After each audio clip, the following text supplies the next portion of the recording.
Yes, Smith, did you receive the question bank?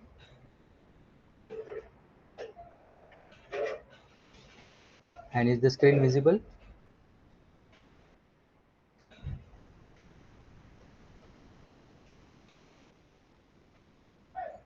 Hello, Smith.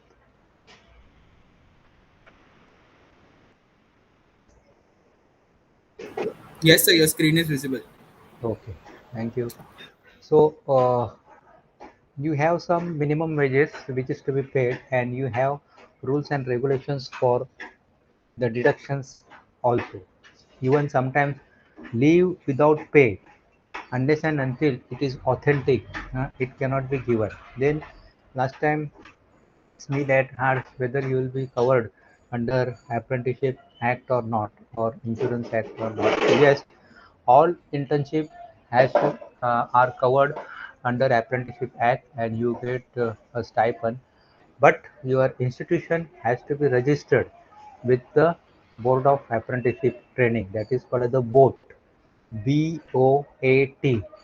BOAT stands for Board of Apprenticeship Training, and its office is at Sion, near station on east side, and it is hardly, I think, 5 to 7 minutes walking distance from Science Station. Moment you come out of the Science Station and you walk towards Priyadarshini, first you will get Central Labor Institute (CLI). Then you will get this Advanced Training Center, that is ITI and ATI, and in that uh, there is a board, that is Board of Apprenticeship Training.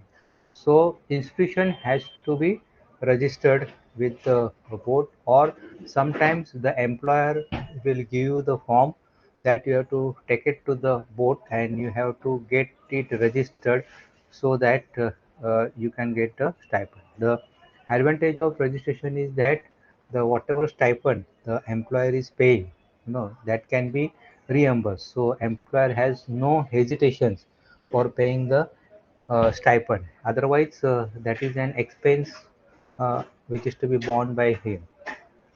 There are restrictions: 3,000, 5,000, 8,000, like sandwich training, diploma training, and graduate training. So accordingly, the stipend is paid. If the employer is paying, suppose at 10,000, and out of which both is paying 5,000, then 5,000 has to be borne by the employer. Certain employer, they don't mind 50-50. Certain employers likes to claim 100% from the board. Certain employer, he doesn't mind paying himself in order to avoid that registration process. But that registration process is also very simple online. At the most, you need to visit once. That's all.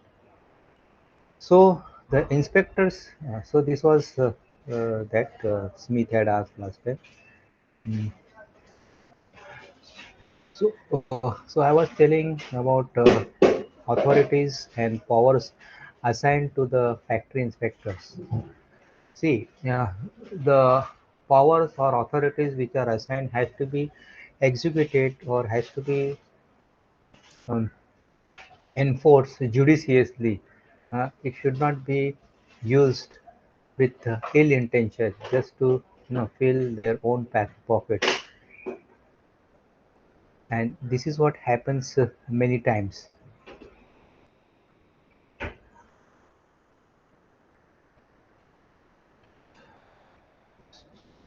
Many times we don't raise our voice. We don't tell our grievances to the factory inspectors. Maybe because the employers, they have dictated uh, not to tell anything or not to reveal anything.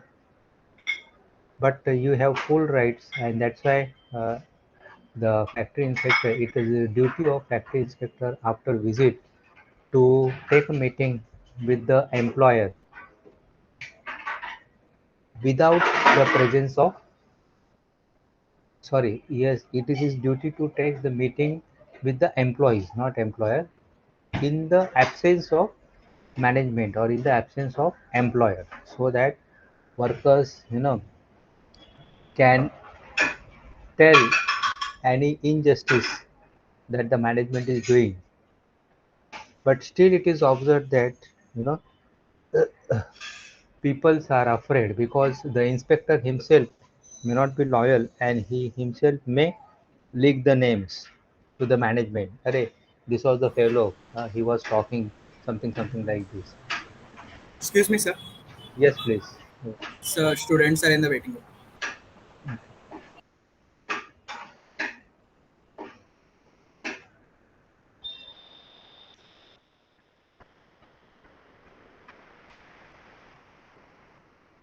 So our constitutions, our Industries Act has been formulated nicely, and if implemented properly, it can do the miracles.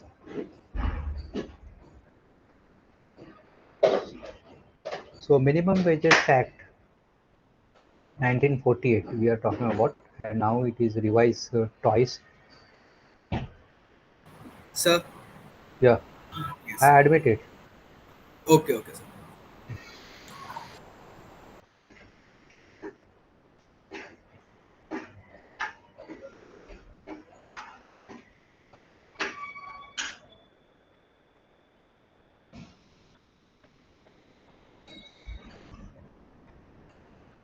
So Minimum Wages Act, it states what is the wage rate. You can please go through the latest act.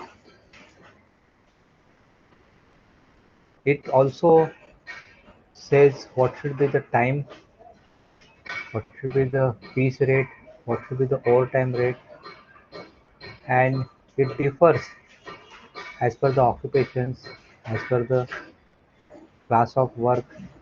It differs for the adults and for the children above 14. It differs as per the skills. And one thing is good that it gets revised. Already there are three revisions in Minimum Wages Act, so it gets revised as per the inflation. So currently, the minimum as per Minimum Wages Act, it is 800 rupees per day for 8 hours of work. It also says that minimum wages shall be payable in cash and not by check or by demand order. It is mandatory not to pay less than whatever is the fixed rate. But many times in small scale companies, sorry to say, but they pay something and they take signature on something. That is, they will pay 400 rupees and they will take signature on the voucher for 800 rupees.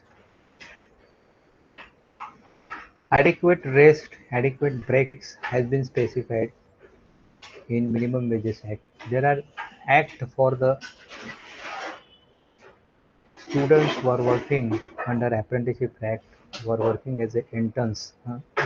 Everything has been nicely documented, but many times the employer they follow their own policies, their own laws. Like if the interns are covered under Apprenticeship Act, then they are not supposed to work in shift, and that's why sometimes the employers they don't register under Apprenticeship Act, because once they register, then they have to abide by the rules and regulations of the government, of the state government or central government. So inspectors they have powers to examine any persons, to interrogate management, and to seize or to examine the records.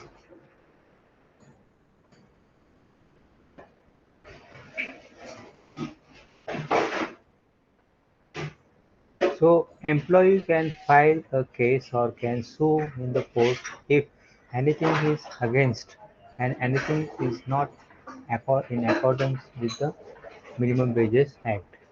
And that's why, because that's why since the employees are not aware because he is not a lawyer. Since he is not aware of many legal things, he tries to roll himself under the roof of union. So they get protection, and also union on their advisory board, they have a pool or a team of lawyers, lawyers, not only lawyers but even medical practitioners. So they have a panel, psychologists. So any employee can seek the help from these experts before claiming.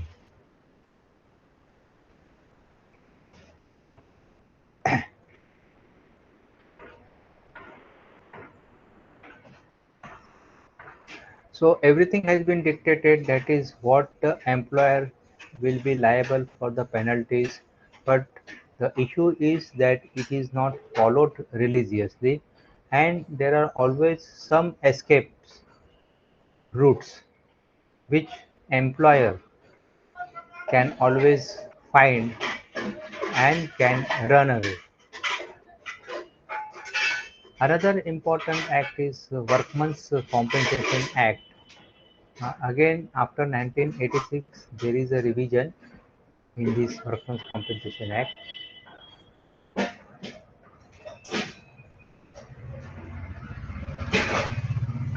So this is for the worker who gets injury during the employment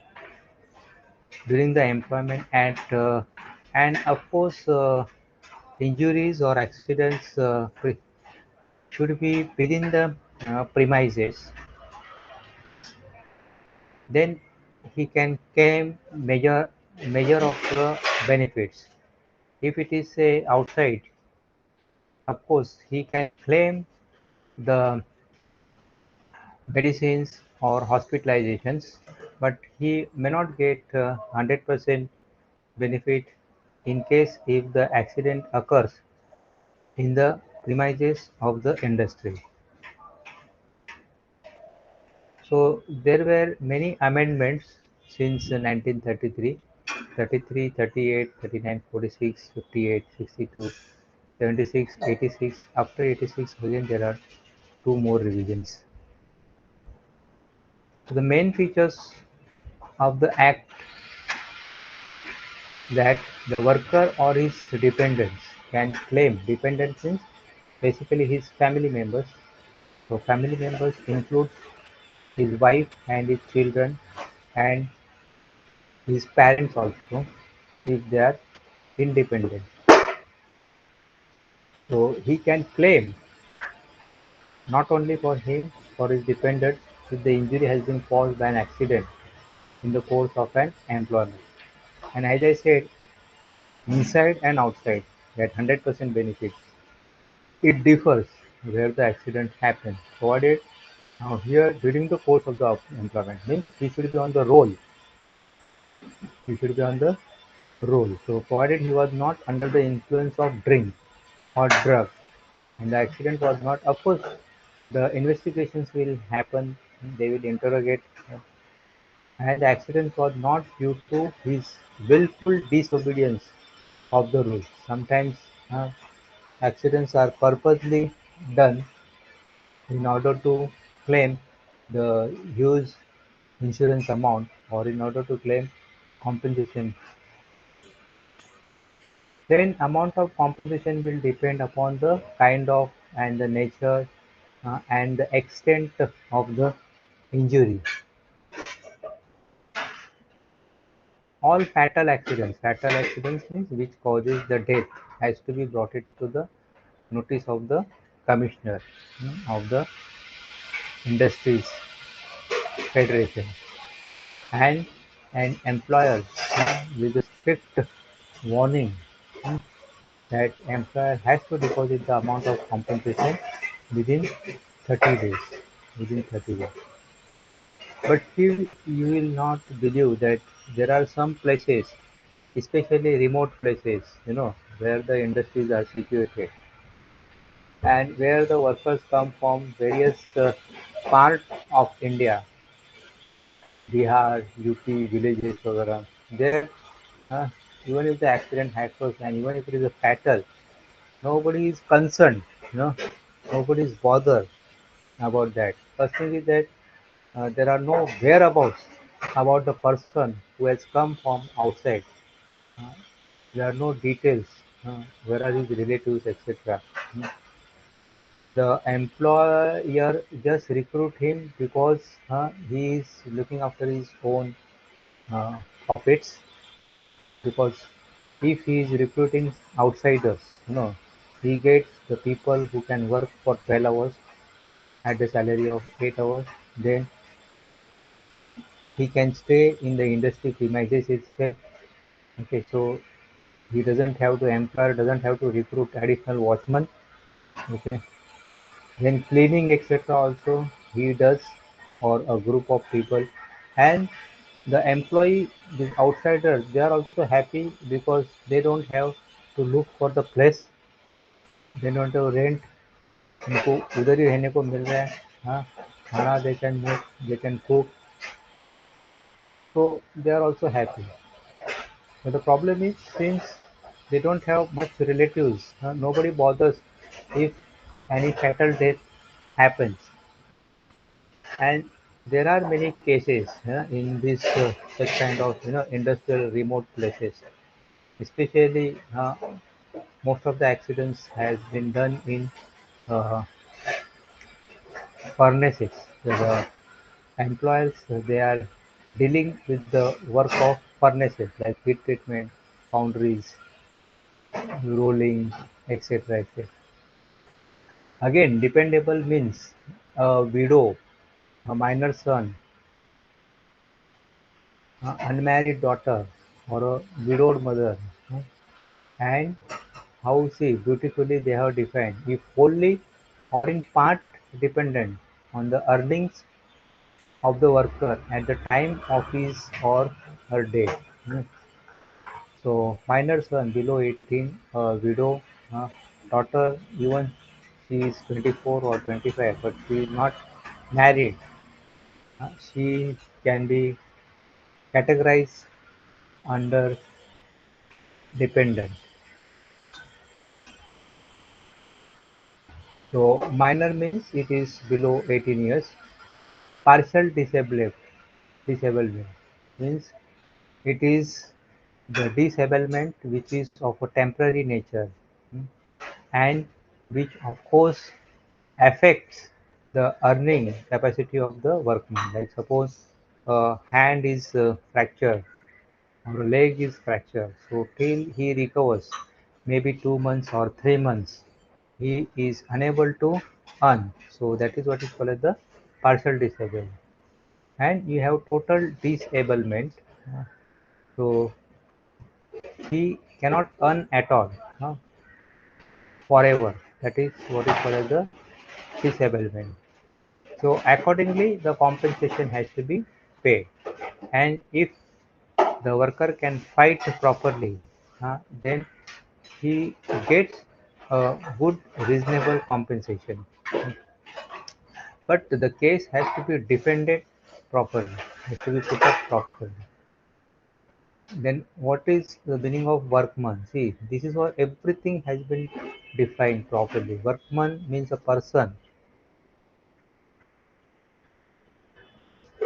who is a railway servant and not permanently employed in any administrative capacity. So supervisor is not called as a workman because he has to do administrative capacity, and getting wages not exceeding this 500,000. So this is actually not per day, this is per month. And what I told 800, that was per day. So employer is liable to compensate. Now, what are the employer's due liability for the compensation? If injury is done by accident, as long as he is on the roll, has resulted in death, then that injury disables the workman for less than 3 days. It is not under the influence of drink or drugs, then injury is caused due to willful disobedience of the rules. That is, he has to abide by the uh, rules guidelines, and if he has not obeyed and the accident has occurred, then employer can reject the plea for the compensation. If he has removed safety guards, interlocks, many times workmen do this kind of things. So again, he cannot claim the compensation, worker cannot claim the compensation. Then what are the amount of compensations? You need not write these figures because figures are changing and you may not have latest figure. But if at all you have to write, then you can say, this is as per the provisions in 1986. So where the death results from the injury, the amount equal to 40% of the monthly wages of the deceased workman multiplied by the relevant factor. Means not one time. Suppose the death has occurred, then his nominee can get 40% of the monthly salary to the nominee per month. Or if the nominee wants a lump sum figure, then lump sum also can be paid. And whichever is more, that is what, this is a something a good clause. Then if permanent total disabled, then amount equal to 50% of the monthly wages multiplied by the sum factors or 24,000 for the permanent total disablement. Because see, death में क्या होता है, it is one shot, and total disablement you have a running cost, so that's why compensation is more. Like suppose a person is disabled permanently, then he will be on some medicines, regular medicines. He may need one person maid for 24 hours, 8 hours, 8 hours, 8 hours, 3 maids. बोलते हैं ना, कभी आदमी मरता है तो छूट जाता है। कभी कभी बोलते हैं कि भगवान मेरे को अच्छी तरह से लेके जाए, मतलब he should not make me paralyzed, because that is very paining. That is, the some person is depending totally on somebody. That is three maids for 8 hours or two maids on 20, 12 hours basis, totally independent. So it's like a punishment, and it's expensive also. Today, if we talk about the maids only. Who maids means they will not give the medicines, they will not give the injections, because they will say we don't understand these medicines वगैरह कौन सा क्या है वगैरह. They will only do the cleaning and some helping or feeding kind of things. They just charge 800 rupees per day. So disablement, permanent disablement is really a sad point or a sad thing in somebody's life. Then again, the compensation will depend upon the age also. Like suppose if somebody is retiring, or if he has say 2 years or 3 years for the retirement, and if the accident has happened, definitely the compensation will be less because he has only 3 years of the service. Then how the compensation is distributed? How long? Uh, in what percentage? Yearly basis, monthly basis, lump sum, or 50% now, 50% monthly. Of course, notice claims of the accidents has to be done systematically and as per the guidelines given. It has to be investigated, and for that a medical examination is a must, will be carried out. in order to identify the strength of the disability, whether 20%, 30%, or permanent. A committee is formed for the investigation and for the compensation purpose, and that reports, or sometimes the committee is headed by a commissioner or at the level of commissioner. Then you have Industrial Dispute Act 1947. Again, there is a revision.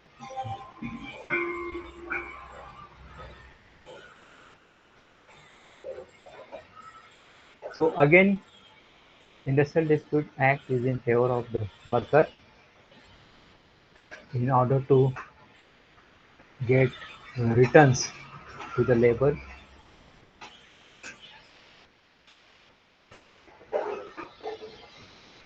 And as you are aware that industrial disputes are mainly the result of dissatisfaction among the labor as regards their existing labor conditions.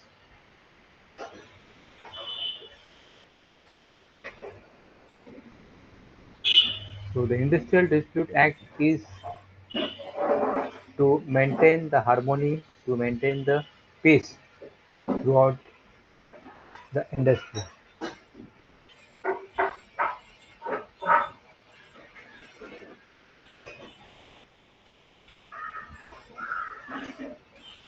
Industry dispute acts can be referred to an industrial tribunal.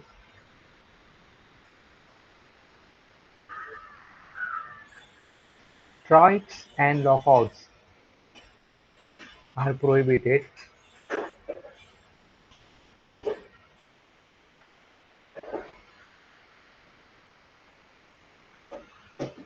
In public interest or emergency, appropriate government can declare the following industries to be a public utility service. That is, these industries must run like transport by land, air, and water, foodstuff like milk, medicine also comes under this.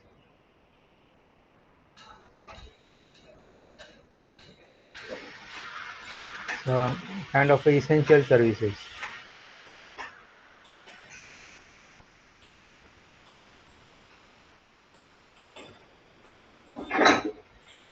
Again, some definitions related to the Industrial Dispute Act, that is award.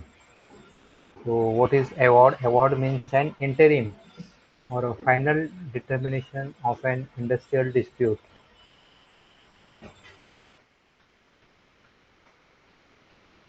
So, award doesn't mean price. It is basically a compensation what is receiving. Hmm. Average pay means the average of wages payable to the workman.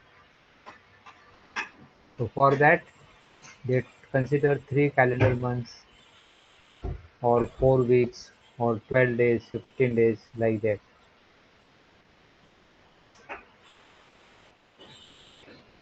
Then what is industrial dispute means? So it is any dispute or difference between employers and workmen and workmen, anything which are connected with employment or non-employment or terms of employment or conditions of labor or any person. Okay, this is what is the meaning of industrial dispute. So between worker and worker also it is called as the industrial dispute.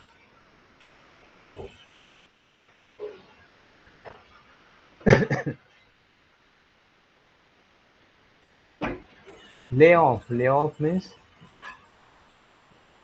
the many times the employer has to shut the plant temporarily for 7 days or for 10 days.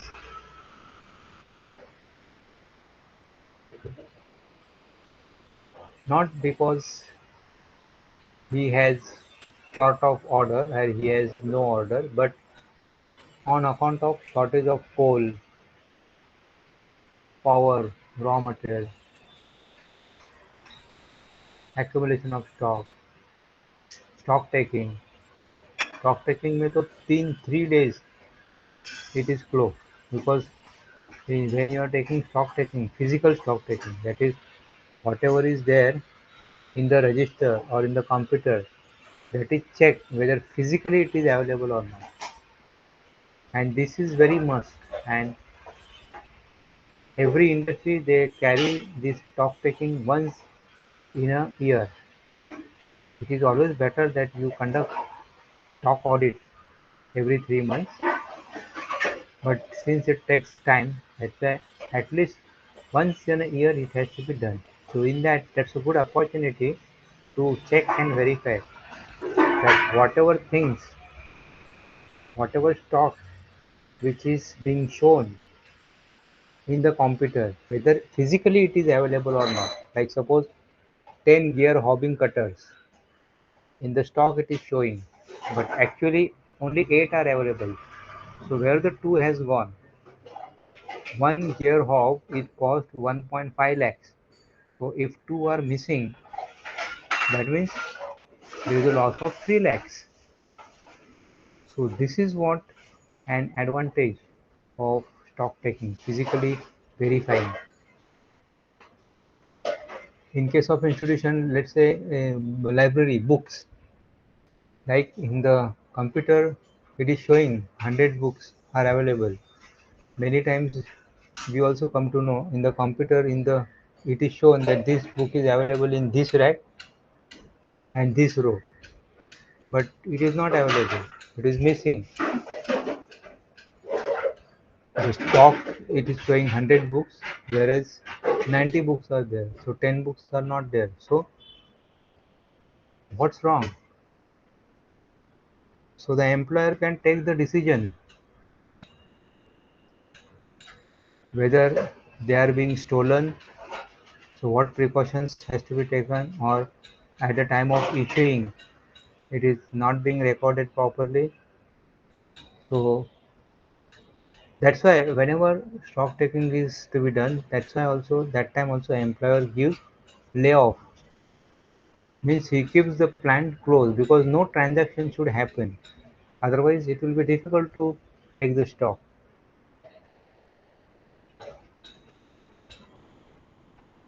So generally, in layoff, generally the trend is not to pay the salary. It's a compulsory break or compulsory leave. They have to take the leave compulsorily if they have leave. If they don't have leave, then leave without pay. Like suppose in institution, academic break for Ganpati festival. Uh, So 7 days academic break.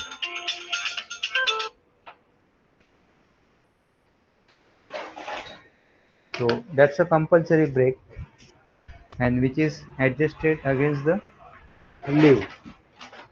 And if there is no leave, then it is treated as leave without pay.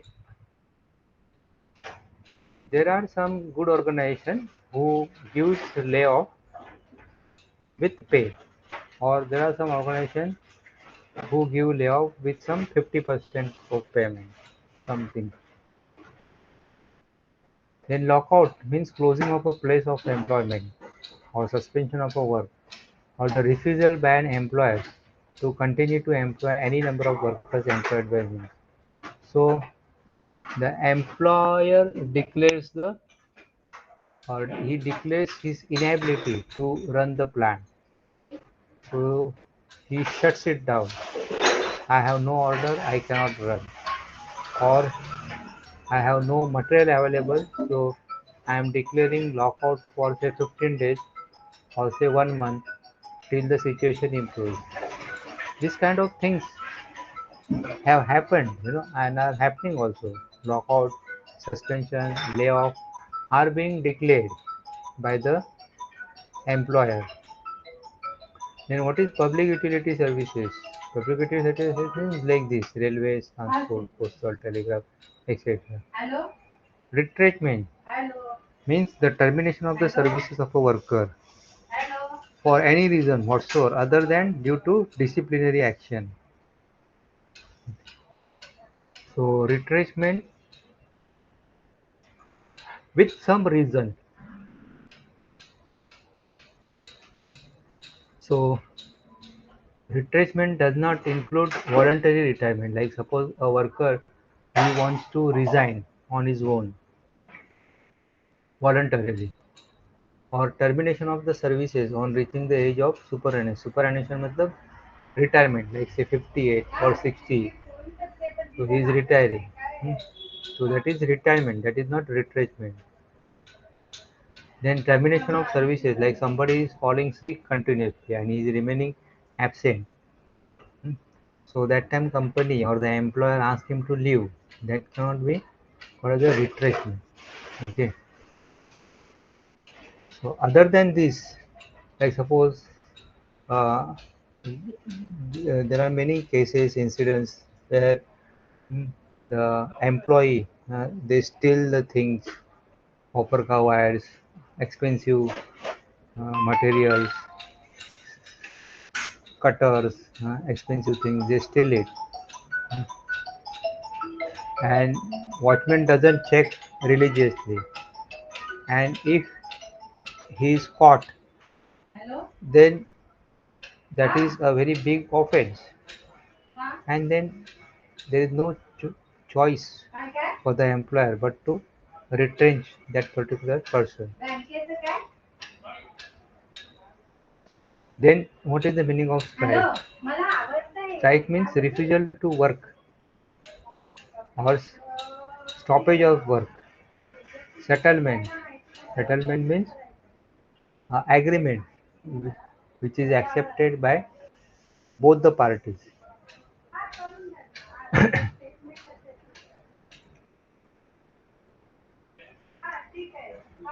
Then workmen.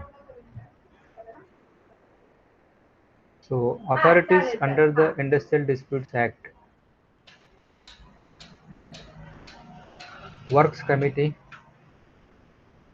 So what are the authorities for the Works Committee? So any industry in which 100 or more workers are and have been employed on any day in the preceding 12 months shall constitute a Works Committee. 100 के ऊपर worker होना है to form the Work Committee. So the Work Committee will have a representative from both, from management as well as from worker. And of course, if there are say 3 management representative, then representative from the workers should be minimum 3 or more than 3. The very first purpose of the Works Committee is to maintain good relation between the worker and the management, and to avoid frictions between both the parties. Then there are conciliation officers. They are appointed by the appropriate government,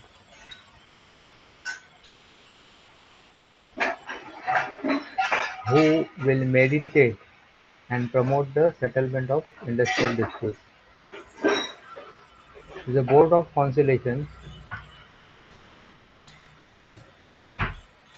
who are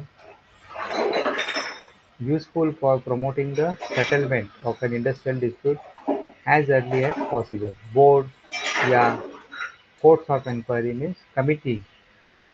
Moment something happens, then a committee is constituted for inquiry. So what is the reason of formation of committees? So that the decisions will be taken faster, because the committee has been appointed to settle the issue as early as possible.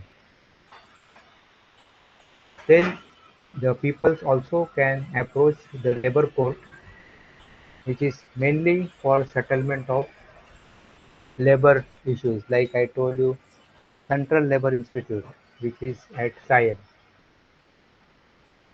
So they have, the court is only settling the issues related to industrial disputes or related to the labor.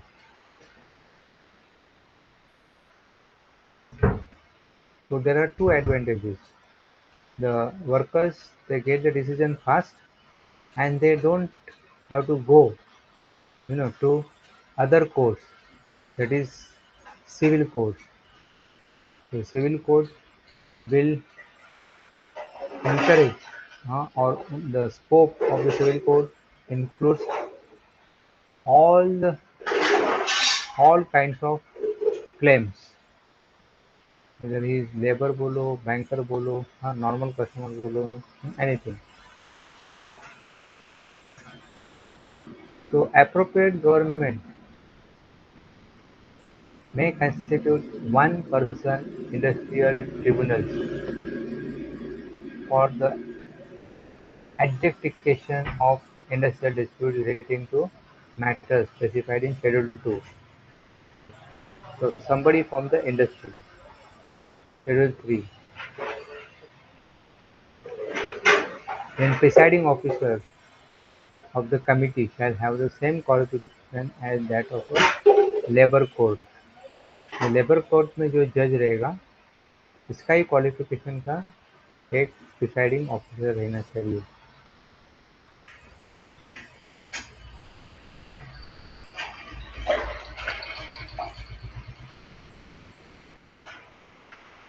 Then we have national tribunal. So this was earlier was for the state and this is for the national. So central government may constitute national industrial tribunals for the adjudication of the industrial disputes. Then presiding officer should not be less than 65, be more than 65 years of age, or he can be a retired judge of the High Court or can be existing judge of the High Court. Please, these are the committee members, well qualified, well experienced.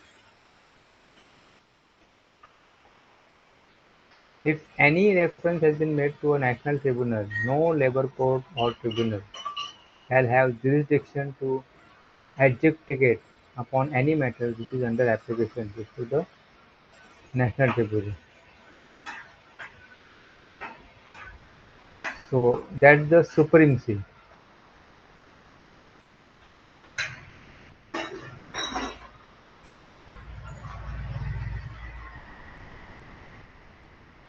There are some responsibilities for employees, the worker also, in regards to strikes and lockout. That is, no employee of a public utility service, essential service, shall go on strike without giving notice of the strike or within 14 days of giving such notice.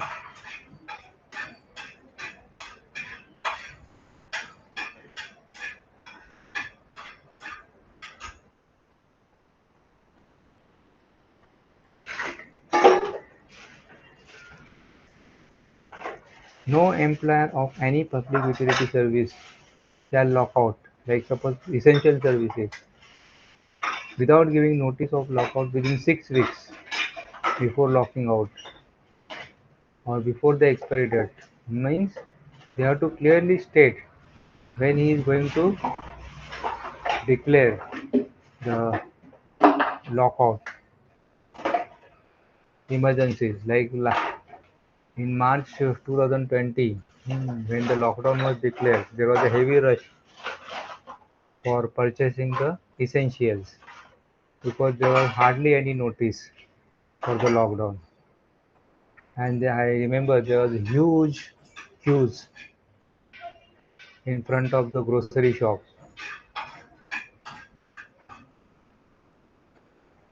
Then provision of financial aid to the illegal strikes and the lockout.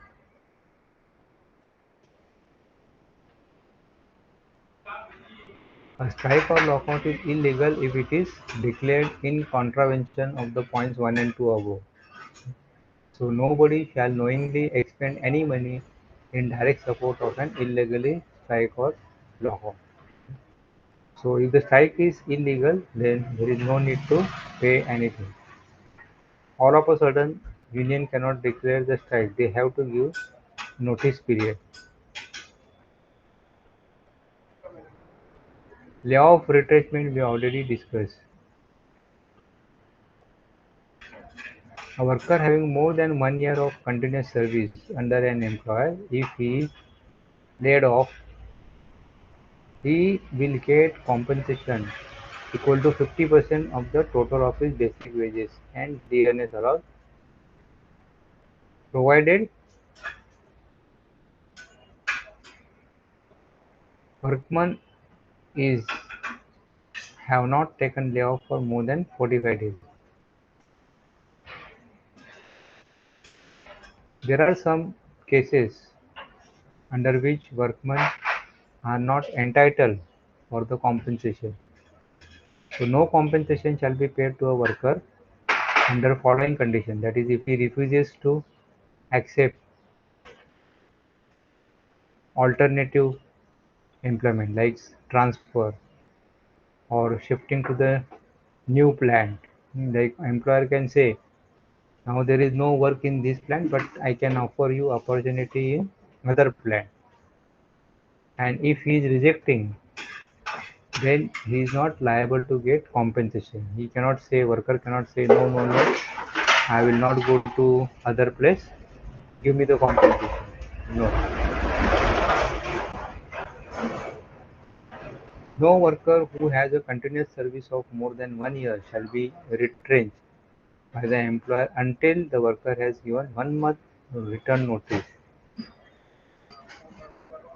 And at the time of retrenchment, the worker has been paid compensation equivalent to 15 days average pay for every completed year of service. This is what is called as the gratuity. So these are the conditions precedent to the retrenchment, that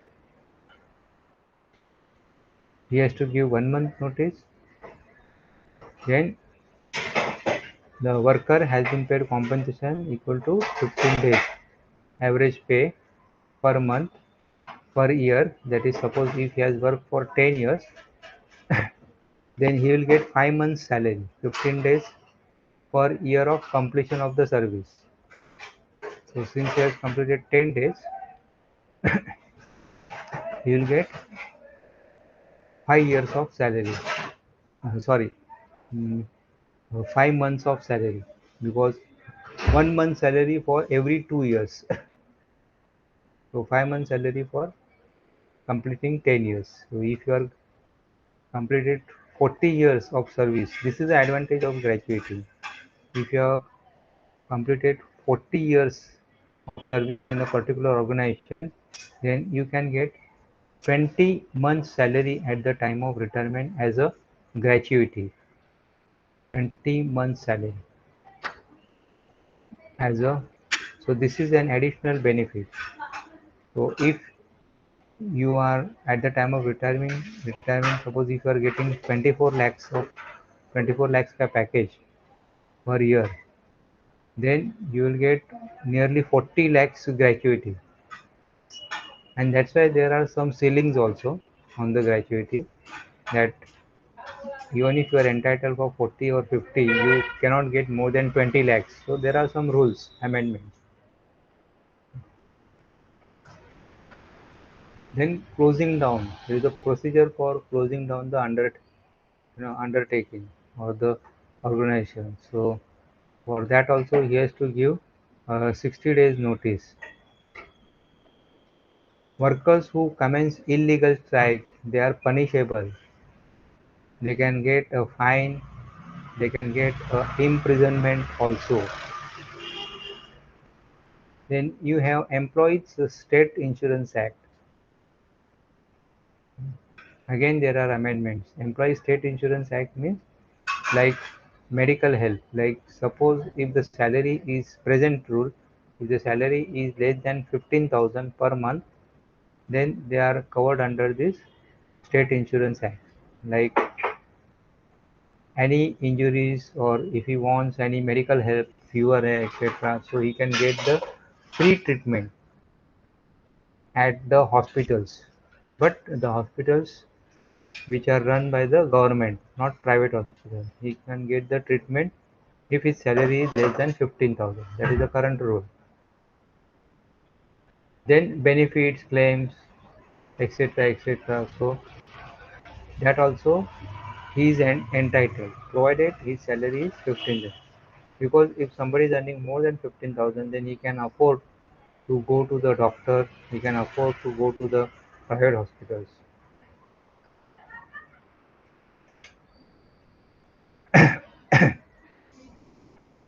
So that's again a good benefit for the people who are earning less.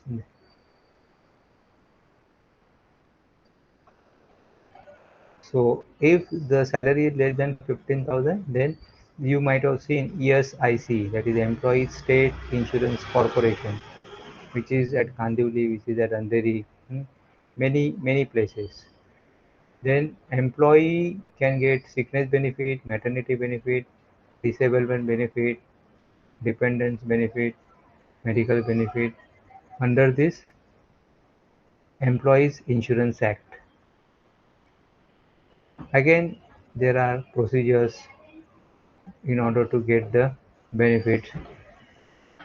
Again, there are penalties if punishment if you are declaring any false statements or false commitments, because there's a tendency, that they'll go to these hospitals, government hospitals, and they will say, I am sick, I cannot work, so please sanction 7 days leave or 15 days leave.